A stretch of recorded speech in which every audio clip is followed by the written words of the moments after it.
So it sounds like scammers are targeting churches now. Listen to this email that I got from a pastor. I found out today that someone has been texting a bunch of my church members posing as me, their pastor, telling them that I have a small confidential task for them. A few have responded and they are asking for Macy's gift cards. And I thought, who on earth would impersonate a pastor? And how on earth did they get access to all the church members' phone numbers? And why Macy's gift cards? I wanted to find out, so I asked this pastor to send me a screenshot of one of these texts that his members have been getting.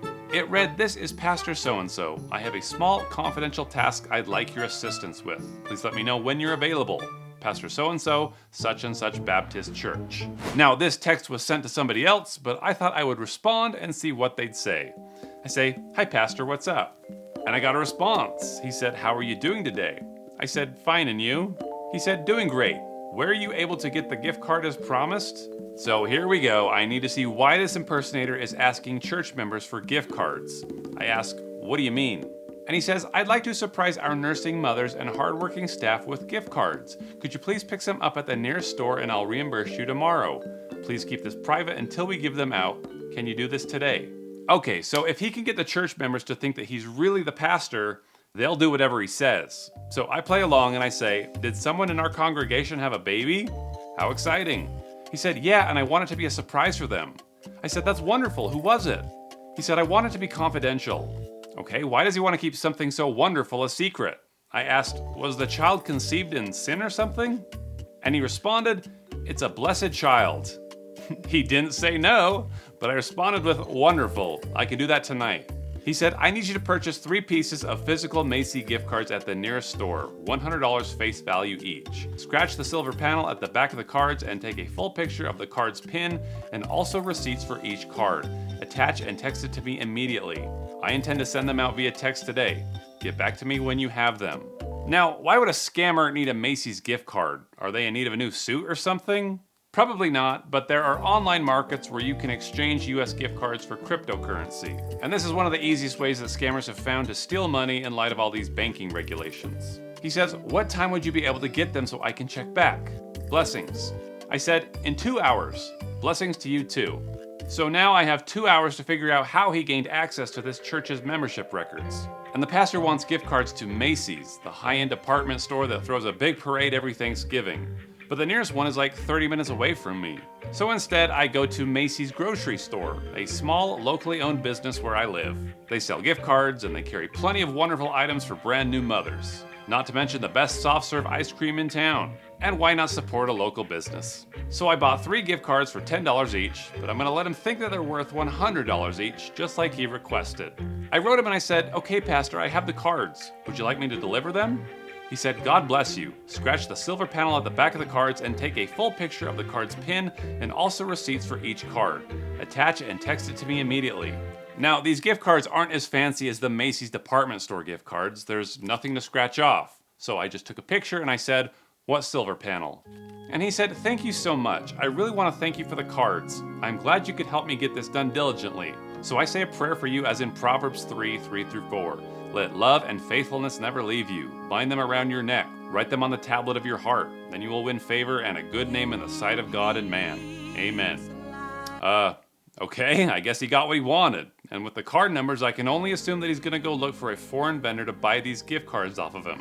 But I bet that he's gonna have a hard time finding someone willing to buy gift cards for a small little grocery chain in Utah. Macy's, happy shopping. Which is why several hours later he comes crawling back. He says, "I want you to send me a clear picture of the front of the card. Sorry for the inconvenience, just need it for record purposes." Oh crap, he's gonna know that I bought the wrong cards. I said, "Do you want me just to bring them to the church?"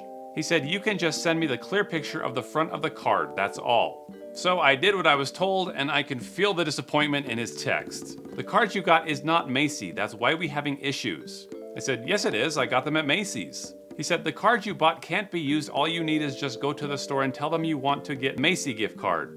I said, "Well, I beg to differ, they can use the Macy's card for many things. Formula, groceries, diapers, even party supplies. And don't forget the ice cream." But he's like, "The Macy's card can't be used for what we need. Please go ahead and get a Macy's gift card from the store instead. Thank you for taking care of that." What do these mothers need? A fancy designer handbag or something?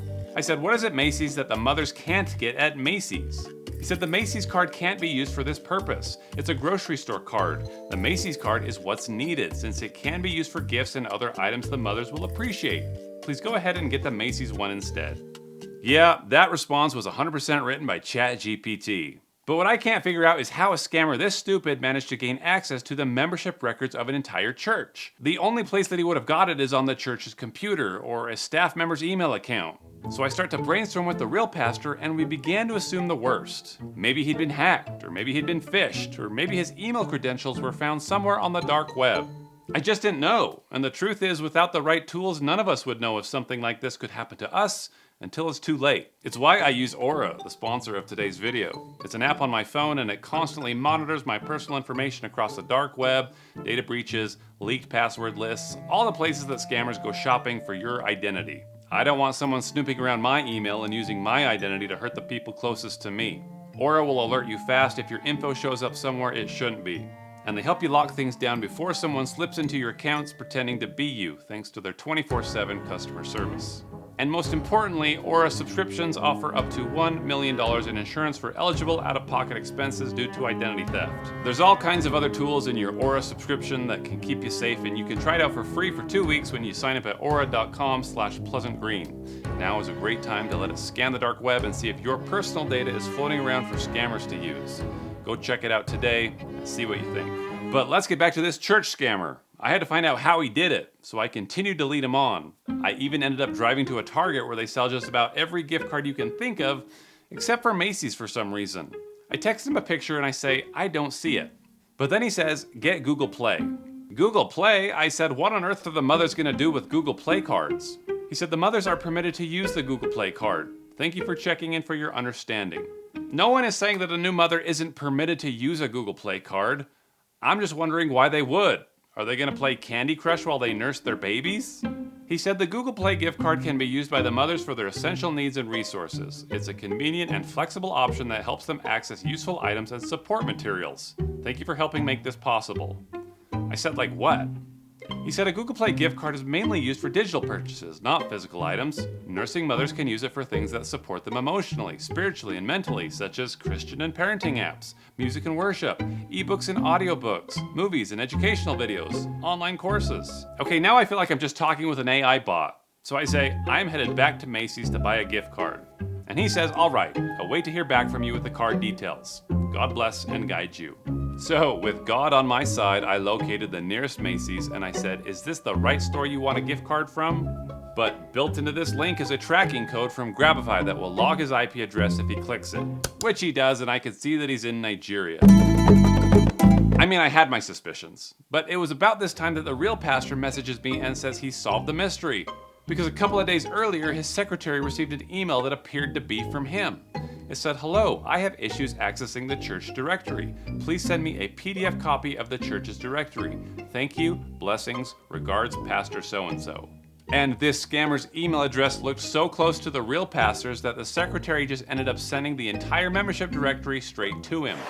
This is a classic example of social engineering. Scammers will study your website, your social media, and your staff directory, and then impersonate the people that you trust the most. And because we're all busy juggling a million things at work, these tactics succeed way more than you'd expect. So yes, the mystery has been solved, but that doesn't mean we can't have some fun.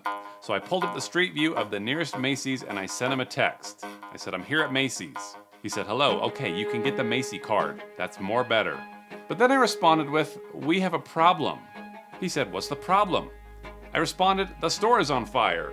And I'm sure that he won't believe me, so I take an image of the store from Google Street View and I drop it into Kling AI, and I wrote a prompt to make it look like the building is on fire. Then I send him a picture. And he's like, be careful out there. But then he suggests I leave and just go get a Google card.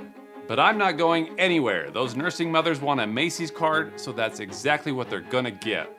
I say, I'm gonna try and see if I can get a gift card inside. And he says, all right, stay safe.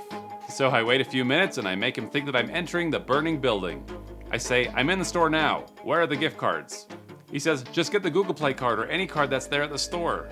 And I'm like, there's too much smoke. I can't find them. Where in the store are they? And I'm sure that he's losing patience with me, so with the help of Sora, I make a video to show him the conundrum I'm in. Hey, does anyone know where the gift cards are?